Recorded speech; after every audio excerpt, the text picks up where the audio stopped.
For the Shabbat in Parshat Shoftim has a number of different mitzvot and different issues that the Torah addresses, but there is a very interesting section which is pretty unique because it is a section which limits the power of the king.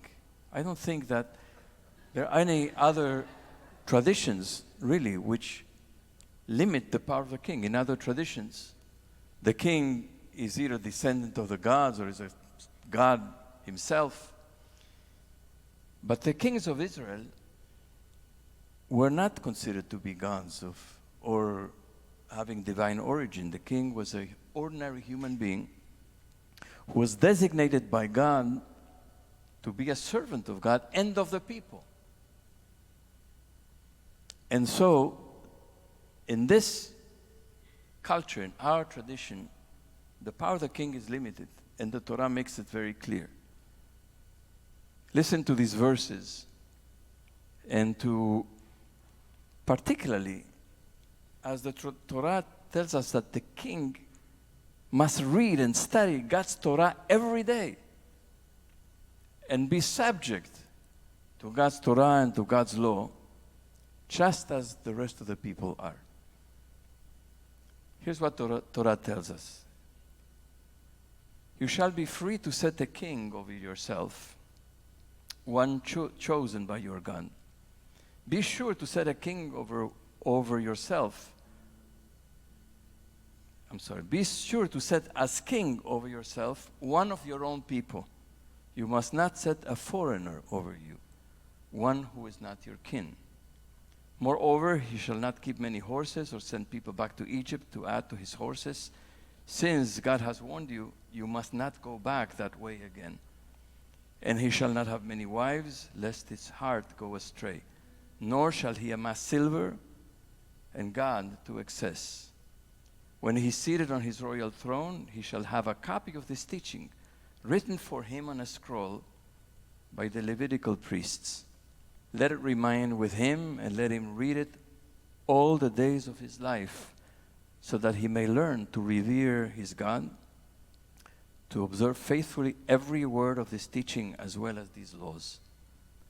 Thus, he will not act haughtily toward his fellows, or deviate from the instruction to the end that he and his descendants may reign long in the midst of Israel.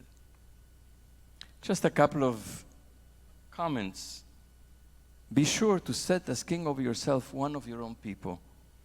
The Hasidic Rabbi, the Mea Shiloach, the Ishbitzer, says, what does it mean, one of your own people? He says, whose heart is good to all the people, someone who relates to the people with compassion. You must not set a foreigner over you. Mea Shiloach says, you must not set someone who is angry, because anger doesn't have a place among our people. And other commentators say you shall not set a foreigner over you, means somebody who's foreign to your values. So I imagine the Torah, of course, was given thousands of years ago. But if the Torah were given today in today's circumstances and in today's language, I believe this passage would read like this. You shall be free to set a leader over yourselves, one chosen in line with the values of your God. Be sure to set as leader over yourselves one who is faithful to your democratic principles. You must not set as leader one who is foreign to truth, compassion, and justice, a stranger to honesty and integrity. Moreover, he shall not build up instruments of domination, nor generate conditions that oppress the vulnerable, nor send immigrants and refugees back into danger. Since your God has warned you, you must not go back that way again.